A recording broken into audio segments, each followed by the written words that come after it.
ብራችን ልጆቼ እንደምን አላችሁ? የኔ አድናቂዎች ጥላሁን እባላለሁ። አሁን ያለሁት ጋራ ላይ ሆቴል የሚባለው እና ይዞት ደንበኞቼ ናቸው። አንድ ጊዜ እኔ ፍልፍሉ ደምስል ነው ለስራ ጉዳይ ነበር እዚህ የመጣ ነው። ያንተን ይህን ምግብ ቺክን ብረስት በላ ከሌላ ቦታ መጥቼ አሁን እየበላሁ ጋራ ላይ ሆቴል መጣች። ወደ ታች ከተማውን እያያችሁ ብትዝናኑ በጣም ይገርማችኋል። እጅግ በጣም ትደሰታላችሁ። መልካም ጊዜ ይሁንልን። አሁን ምሳ ላይ ስለሆንኩ ነው። አመሰግናለሁ።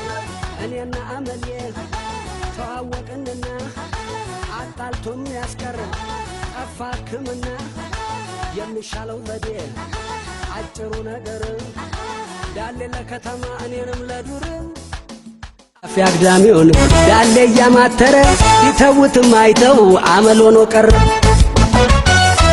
ላቀቀው ብዙ ደክም ያለው ጠበልም ሄጃለው ኪኒንም ውጭ